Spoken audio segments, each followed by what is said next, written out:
Hello there. You are welcome to another biology lesson. We'll be continuing in our series of lessons on ecology. Today we'll be talking about population studies. Now, moving ahead, we'll be looking at the objectives of today's lesson. Now, at the end of the lesson, learners should be able to define terms associated with population, such as dominance, frequency, size, density, percentage cover, and growth rate. Learners should be able to describe factors that affect population of organisms in a habitat. Learners should be able to describe the factors in the environment and instruments used in measuring them. And finally, explain how to carry out population studies using methods such as sampling, that is Quadrat and TRANSECT method, capture and recapture methods. Now, by way of introduction, in most ecosystems, the community is made up of many populations of different species.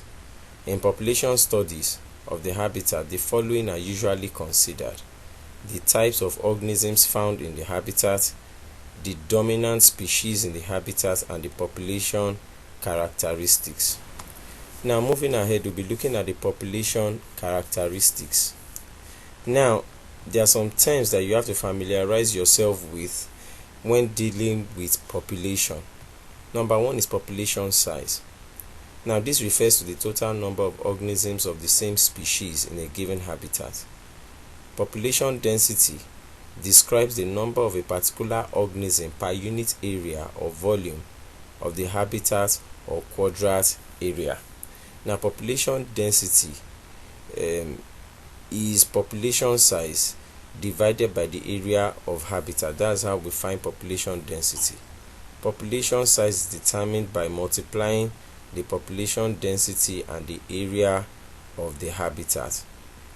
Moving on, population frequency describes how many times an organism occurs within a given area of a habitat or quadrat. We'll be talking about quadrats soon enough.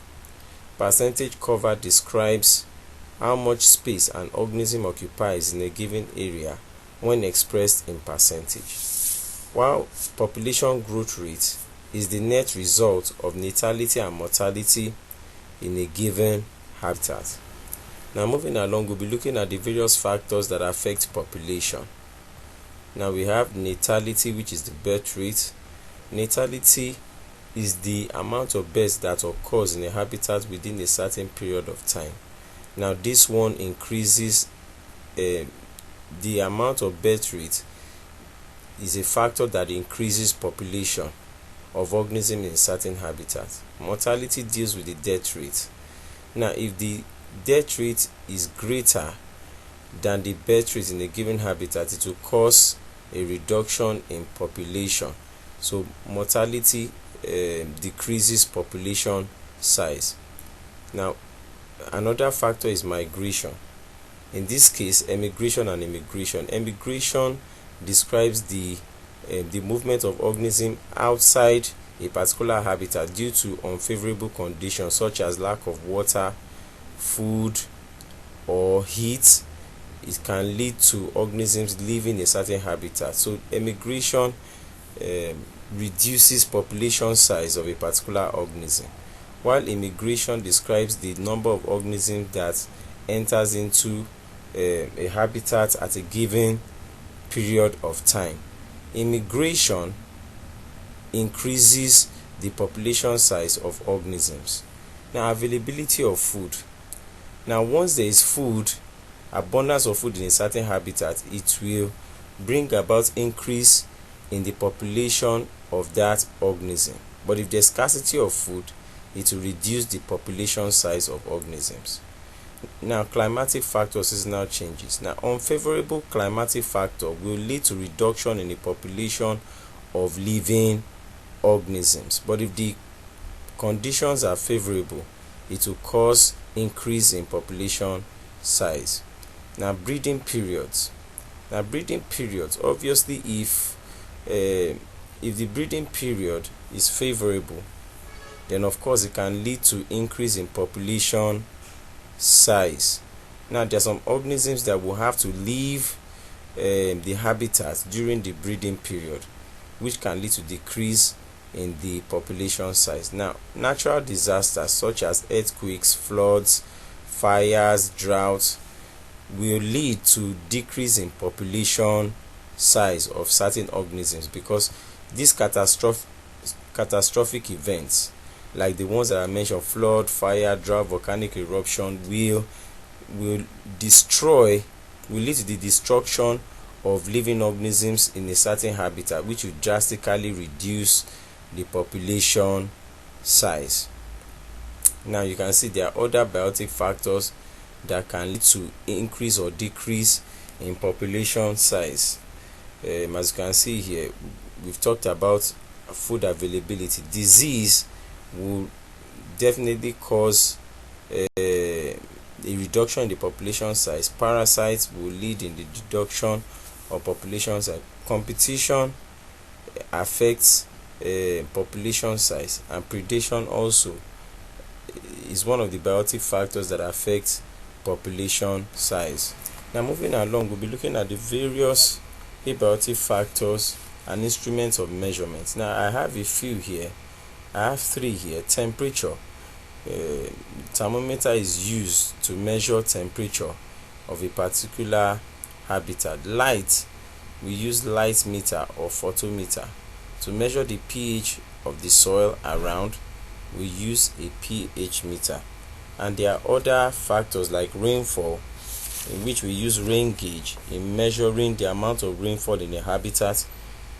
Wind speed is determined using anemometer. Wind direction, wind vane. Pressure, in measuring pressure we use barometer. Turbidity, which is an abiotic factor in the aquatic habitat, we use Secchi disc. Humidity, we use hygrometer. Salinity, we calculate by titration. Now moving along, we are going to be looking at how to conduct population studies. We are going to be determining how to conduct population studies. Now to conduct population studies, an entire habitat cannot be used, because the habitat will be too large to determine the population of a particular species of organism in that habitat. Now several small areas are randomly picked for the purpose of investigation. This method of studying the population in a habitat is called sampling. Now sampling involves the following procedures. We choose the habitat that we want to study. We select the sampling method that we are going to use, which will be determining soon. We are going to collect, count, and record the different types of organisms that we have been able to sample. We will identify the organisms collected. We are going to repeat the population study method at intervals.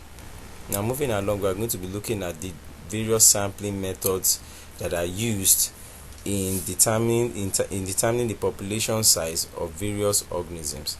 Now in quadrat method, we are going to be using a quadrat. Now what is a quadrat? A quadrat is a rectangular or square wooden frame or thick wire. The quadrat is thrown at random severally. At each landing, the area covered is observed, noting the species type and number of organisms within the quadrat area. Now let's assume that this is the particular habitat that we want to check the number of a particular species of organism within that area. As you can see, this one, the area here is 5 by 5 meters. The area of the habitat in this place will be 25 meters square. Now we will divide the area into various grids, 1 to 5 and A to E. So we're going to be throwing our quadrat randomly. Now let's assume that this is a quadrat right here. Anywhere the quadrat lands, the particular organism that we have in mind, we will count the number of organisms within the quadrat. So we'll throw the quadrat several times, maybe 5, 6, 7, 8 or 9 times, and we'll count the number of organisms that we find within the quadrat at those intervals. Then we count, then through that we determine the population size. Usually we use the quadrat sampling methods for plants. That means immobile organism, which is usually plants. Plants are immobile, they can't move from one place to another. Now moving along using a quadrat. Now this is the example of a quadrat. You see, as you can see, that is a square. Sometimes it is rectangular in shape with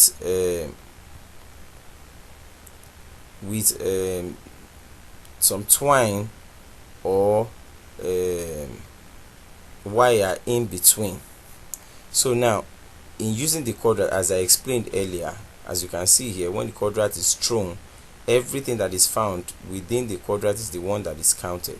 For instance, using the quadrat, we measure area and form a grid. Like I showed you in the last slide, you take two random numbers and use these as coordinates on your grid. So let's assume that this is the area where you want to calculate, like I showed you in the last slide. Then you randomly throw your quadrat and you count the number of species and record them. For instance, let's assume that this is one area in which the quadrat landed. So you count the number of organisms within the quadrat. As you can see here, we have flowers. You count 1, 2, 3. Now here you don't count the one that fall outside the quadrat. It's the one found inside the quadrat that you count. And in throwing the quadrat, there must be random assignments of grid, and the bigger the sample, the better. The bigger the sample, the better. Now here we want to estimate the population size of the particular organism that we want to determine using the quadrat method. I haven't done all that I spoke about in the previous slide. Now we've gotten our data. We've gotten our data of a particular plant, and we have thrown the quadrant 5 times, and the number of organisms that we found within the quadrat are recorded as found here. So now we had a total throw of 5, and we had different organisms, different number of the same species of organism that we got within our quadrant. In the first throw we got 9, in the second throw we got 11, third 8, fourth 12, and fifth throw we got 10 organisms within the quadrat, giving us a total of 50 organisms. Now, in determining or estimating the population size, the area of the habitat in question is 100 meters square, and the area of the quadrat is 4 meters square. Now, to find the average number of organisms, we find the total number of organisms, and we divide it by the total number of tosses or throws that we carried out. So we have 50, which is the total number of organisms, divided by 5, which is the total number of throws. It gave us 10 organisms, an average of 10 organisms per throw. Now, in determining the population density, we find the ratio of the average number of organisms and the area of quadrats. In other words, average number of organisms that we've gotten through our calculation, we divide it by the area of quadrats, which has already been determined. So the average number of organisms is 10, and the area of quadrat is 4, which give us 2.5 organisms per meter square. And you know that there are no 2.5 organisms, but it's just an estimate. Most of the time it's better you round it up to 3, or you round it down depending on the answer that you got. We are only using this for illustration, so let's assume that the estimate is really 3. Now, in determining the population size, because this is where we're going all along, so in determining the population size of that species of organism in that particular area of habitat, we multiply the population density by the area of habitat, which will give us the estimated, as I said, estimated population size, because it's not going to give us the exact population size, but it will give us a very good estimation. So the population density that we got was 2.5, and we multiply it by the area of habitat, which is 100, which will give us a total of 250 organisms. This is the estimated value, and this is how we determine the population size using the quadrat method. Okay, so now we'll be looking at the TRANSECT method of sampling. The TRANSECT method of sampling can also be used, or is generally used, on immobile objects like plants. So now in TRANSECT method of sampling, a tape with markings at interval is stretched across a given area. Now let's assume that this is the area and these are the species of organisms that we want to determine the population size. Now this is the tape. Now the tape in this case, which is 100 meters, is stretched across the particular habitat, and every organism that falls along the line is the one that is counted. As you can see, the organism in question here, we count 1, 2, 3, this one is close, 4, 5, 6, 7, and that is how the TRANSECT method is used. Now the plants encountered at the marked intervals are counted and recorded. Now the procedure is repeated a few more times to get a fairly accurate estimate of the number and types of plants in the area. Then in determining the population size using the TRANSECT method, then we go through the same procedure that we use in the Quadrat method to determine estimated population size. Now the TRANSECT method, as I said, is also used for determining the population size of immobile objects like plants. Now moving along, we'll be looking at the last method, which is capture and recapture method of sampling. Now in this case, mobile animals of one type in a particular area are caught, counted, marked A1, here they are marked N1, and released. Now the following day, the process is repeated in the same area, and the number of animals caught, which is A2, here it is called N2, is recorded as well.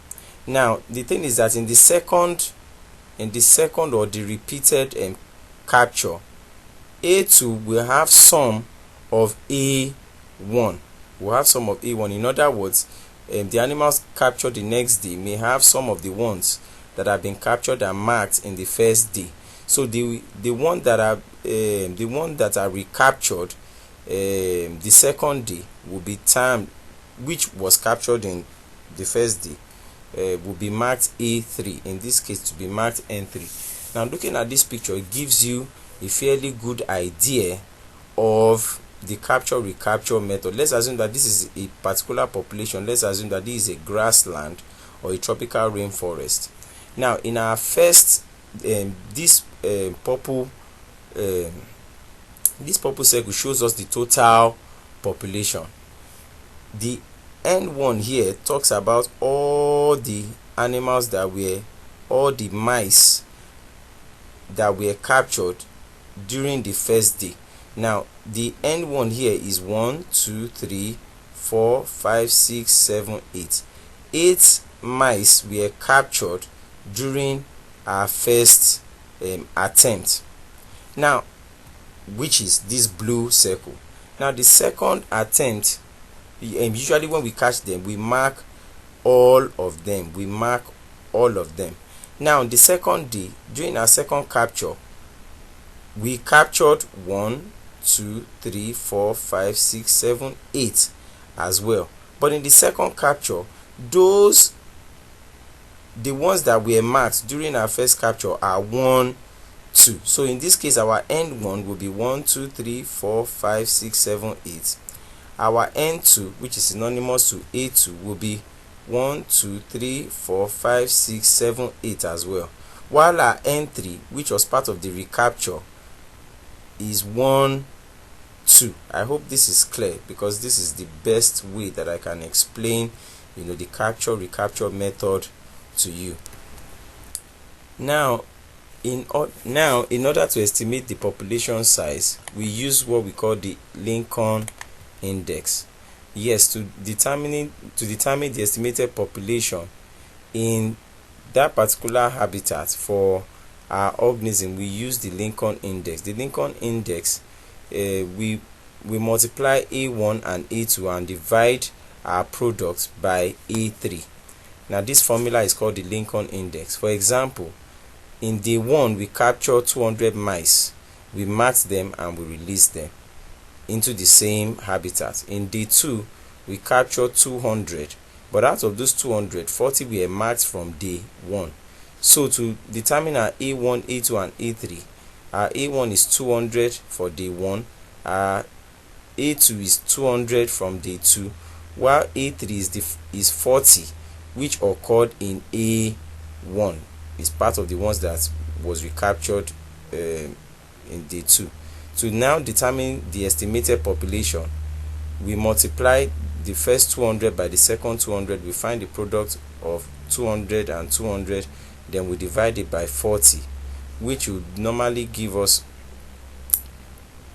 40,000 divided by 40, which will give us 1,000 mice. So the estimated population of mice in that population will be 1,000. So this is how we determine the estimated population size using the Lincoln index for capture recapture method. Now we have come to the end of today's lesson, population studies. Now let's look briefly at the summary. In population studies of a habitat, the following are usually considered: the type of organisms found in that particular habitat, the dominant species of organism, and the population characteristics of each organism in that particular habitat. Now, factors affecting population size are natality, mortality, food availability, climate factors, natural disasters, and so on.